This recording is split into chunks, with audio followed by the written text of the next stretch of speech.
안녕하세요. 유채림입니다. 이게 15분 이렇게 한정되어 있는 거 저는 첫 경험입니다. 굉장히 낯설어서 버벅거릴 텐데요. 이야기 시작하죠. 대한민국은 사막입니다. 영상 63도를 넘나드는 이 냉혹한 사막 바닥에서 모두들 살아남기 위해서 하나의 우물을 파서 거기서 물을 길어서 4식구, 5식구 또는 한 사람 이렇게 먹고 살아가는 곳, 그게 대한민국이죠. 제 아내도 그 홍대 입구 앞에다가 두리반이라는 칼국수 전문점이라는 우물을 하나 팠습니다. 그렇게 해서 함께 4식구가 오붓하게 살아가고 있었는데 그 2년 10개월 만에 그 두리반 일대가 재개발된다는 얘기가 있고 곧바로 어느 날 명도소송장이 날아왔습니다. 그 두리반 나가라는 얘기죠. 그러니까 모든 돈을 쏟아붓고 그것으로 모자라서 대출까지 받아서 이 두리반 영업을 해왔는데 하루아침에 쫓겨나야 된다는 거 감내할 수가 없었죠. 그러니까 제 아내가 이 인근에다가 다시 두리반 이거 반만한 거라도 영업을 할 수 있게 공간을 마련해 줘야만 우리는 나갈 수가 있다. 그래야지 살아갈 수 있을 거 아니냐 그랬는데 건설사는 1000개, 10,000개, 10만 개의 우물을 차지할지언정 세입자에게는 단 하나의 우물도 마련해 줄 수 없다고 이사비용 300만 원, 그러니까 물 한 바가지 주면서 나가라고 했고 우리는 끝내 못 나간다고 버티다가 2009년 12월 24일 날 5톤 트럭 2대와 용역 30여 명이 몰려와서 두리반의 모든 집기를 드러내고 마지막으로 제 아내를 길바닥으로 패대기 쳤죠. 그래 너무나 억울하고 살아갈 길이 막막해서 이대로는 어떻게 해볼 수가 없다 싶었지만 저는 이제 용산 남일당이 떠오르고 또 제가 한 교단의 출판부장으로 일을 하고 소설도 5권이나 낸 그래도 명색이 작가인데 어떻게 철거 농성을 그 비참한 농성을 할 수 있을까 싶어서 엄두가 안 나서 말렸는데 제 아내는 그러더라고요. 나 이제 없는 걸로 쳐. 이대로 집에 들어가서 나는 이 응어리, 분노, 원망 이런 것 갖고 살림하면서 도저히 살아갈 수 없을 것 같아. 이렇게 얘기를 하더라고요. 그리고서 그 다음날 밤에 급기야 두리반을 철판을 뜯고 다시 들어갔습니다.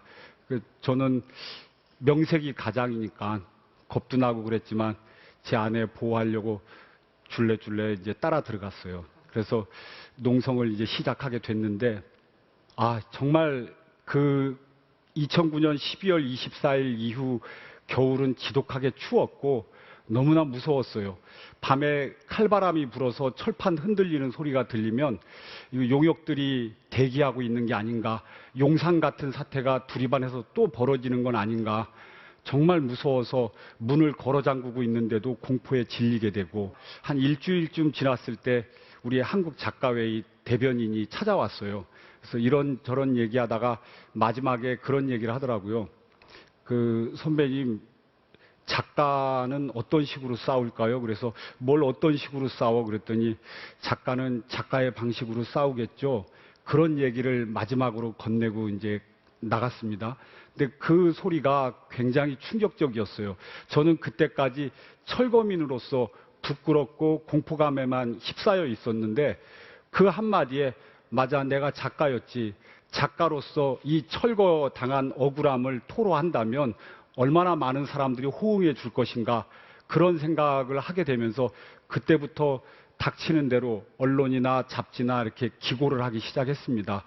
그러면서 한 사람, 두 사람, 지역 주민, 지역에 있는 진보정당 당원들, 또 제 모교 동문들, 그리고 심지어 다큐멘터리 상영하는 그 감독들, 그리고 홍대 앞에서 활동하는 인디밴드들까지 두리반과 함께하기 시작했습니다.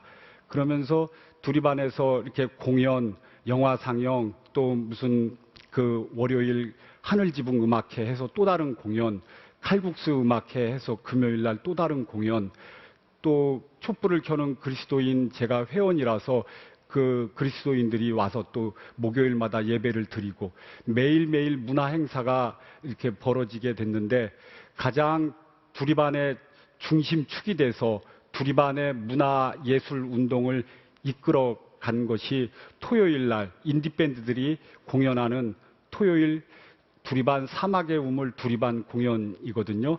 근데 이쯤에서 우리 인디밴드들 중에서 두리반을 초기부터 마지막까지 쭉 지켜왔던 한밭의 노래를 듣고 이야기를 계속 이어보겠습니다.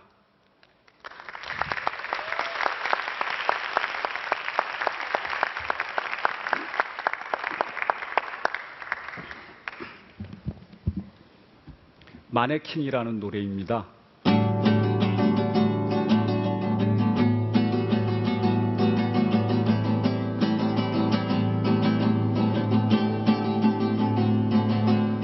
나는 당신이 좋아요. 당신은 무한히 밝아요. 내가 은행을 털어도 당신은 용서해 줄 것 같아요. 내 안에 혁명은 없어요. 당신과 걷고만 싶네요.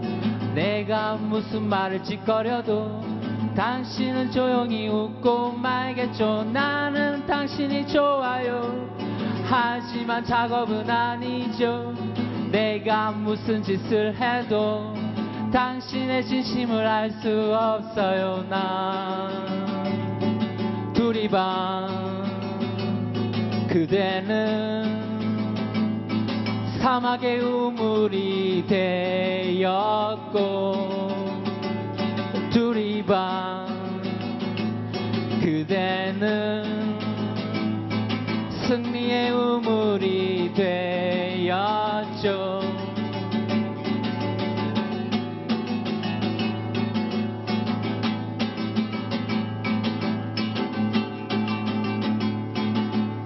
나는 두리반 좋아요.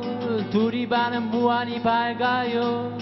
내가 은행을 털어도 당신은 용서해 줄 것 같아요. 네, 감사합니다.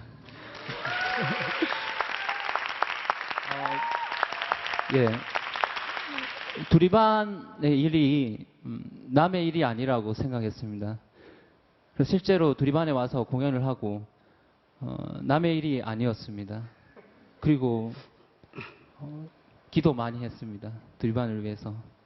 끝까지 함께 해주신 많은 분들께 감사 인사 전하고요. 마지막으로 하나님 사랑합니다. 예.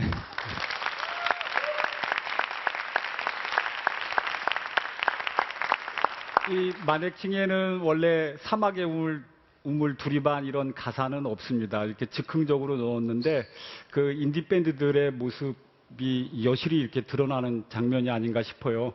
그 즉흥적으로 그 분위기에 따라서 얼마든지 가사를 바꾸고 그 리듬도 바꿔가면서 자기 음악 또 그 분위기에 맞는 음악을 해나가죠. 근데 어쨌거나 이렇게 음악하는 친구들이 함께 하면서 두리반이 문화예술 공간으로 이렇게 더욱 활성화되고 끊임없이 더 많은 젊은 친구들이 이렇게 연대하게 되고, 그렇게 되니까 건설사가 이젠 폭력적으로 두리반 사태를 해결할 수 없겠다 싶었는지 아주 비열하게도 7월 21일 날 두리반 전기를 끊어버립니다. 낮 기온이 36도를 넘나들고 밤에도 열대야라서 푹푹 찌는데 환장하겠더라고요. 제가 계속 그렇게 나가니까 제 아내가 안 되겠다 싶었던지 마포구청을 찾아갔습니다. 그래가지고 도시계획과에 가서 너네가 두리반 일대를 지구단위 계획지역으로 발표해서 두리반이 이렇게 농성을 하는 참사가 일어나지 않았냐.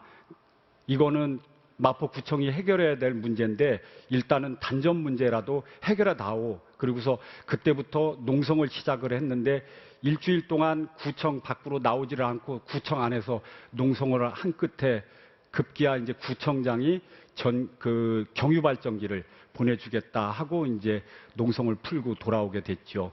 그런데 위기 때 더 많은 기회가 있다고, 그런 아주 험난한 과정 속에서 더 많은 사람들이 두리반과 함께하기 시작했습니다. 그래서 불킨 낭독회, 뭐 또 두리반 문학 포럼, 그리고 국제 영어 강좌, 뭐 이런 행사를 치르면서 더 많은 사람들이 이제 두리반과 함께하게 됐고, 그렇게 돼서 그런지 그 지난해 12월에 급기야 철거 용역업체에서 두리반을 찾아왔습니다. 처음이었어요. 직접 그 건설사 쪽에서 보낸 누군가와 접촉한 거는. 근데 그네들이 찾아와서 그 물어보더라고요. 그 우리 농성 끝내자, 협상하자. 그렇게 얘기를 하고 얼마면 되느냐 이런 걸 묻더라고요. 그래서 우리는 얼마를 원하는 게 아니다. 니네가 1000개, 10,000개의 우물을 만들기 위해서 하나밖에 없는 내 우물을 뺐지 않았냐. 인근 어딘가에 우물을 팔 수 있도록 그걸 책임져 다오. 그러면 우리는 모든 걸 농성을 정리할 수 있다. 그런 이제 지난한 과정을 쭉 겪어가면서 막판에는 보상을 해주겠다 그러길래 우리는 보상을 원하는 게 아니다. 배상을 원한다. 보상에는 시혜적 의미가 담겨 있거든요. 마치 힘 있는 자가 힘 없는 자에게 베푼다는 의미를 담고 있는데 우리는 너희들한테 피해만 입었지 너희한테 그렇기 때문에 그 피해만큼 채워달라는 것이지 그 절대 보상은 필요 없는 것이다. 이렇게 이제 따지고 들어서 끝내 보상 대신 배상이라는 문구를 쓰고 그리고 홍대 앞에 사막의 우물 두리반을 다시 열 수 있도록 이렇게 합의를 하게 되었죠. 그게 지난 6월 8일이었습니다. 전기가 끊긴 지는 324일 만이었고 두리반이 농성을 시작한 지는 531일 만이었습니다. 지금 보시는 화면은 마포구청에서 그 건설사와 우리 두리반 식구들이 함께 합의문에 조인하고 나서 그 기쁨의 사진을 이제 찍었는데 그겁니다. 이 얼마나 기적 같은 그 단 한 집이 대형 건설사와 싸워서 이긴 그리고 설령 50집, 100집이 싸우더라도 연전연패하는 게 철거민들의 현실인데 얼마나 기적적인 일이었으면 경향신문에서 일면으로 우리 두리반 협상 타결 소식을 전해줬습니다.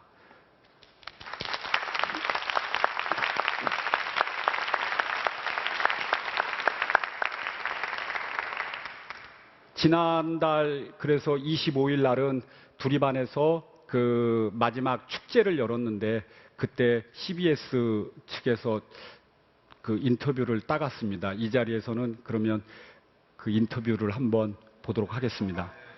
여러 청년들, 음악가들이 같이 점거하고 새로운 문화를 만들었던 그런 공간이라고 생각을 합니다.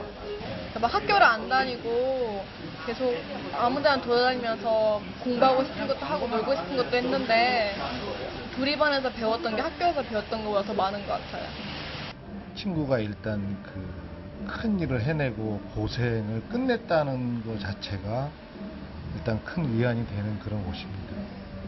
삶에 대한 희망이라든지 이렇게 좋은 사람들 속에 있으면 어떤 힘든 상황이어도 헤쳐나갈 수 있다는 것을 작가님과 사장님께 너무 많이 배워서 제가 훨씬 많이 큰 것 같습니다. 두리반은 영원히 빚을 갚아나가야 될 공간입니다. 솔직히 굉장히 홀가분하긴 한데 기쁘거나 뭐 행복한 마음 그런 건 없어요. 두리반이 해결이 됐다고 그래서 다른 철거 지역이나 그런 모든 문제들이 해결된 것도 아니고 여전히 그 자리로 남아있기 때문에 그런 생각을 하면 마음이 너무나 답답하고 앞으로 개발을 뭐 점차적으로 하되 살고 있는 그런 사람들 터전 그렇게 빼앗는 그런 무지막지한 그런 개발은 하지 않고 그들의 생계 터전을 그대로 만들어주고 주거를 옮겨주고 그렇게 하는 그런 개발이 이루어졌으면 좋겠어요. 예.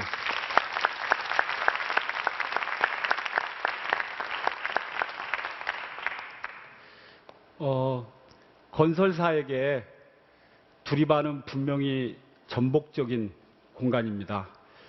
그렇지만 역사에게 두리반은 기록이 될 것이고 이 땅에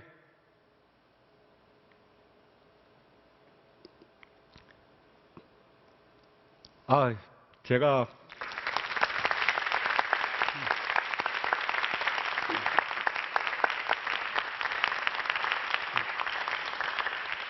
자신의 생계터전을 잃고 여전히 비참하게 싸우고 있을 이 땅의 철거민들에게 두리반은 위안이 될 것입니다. 고맙습니다.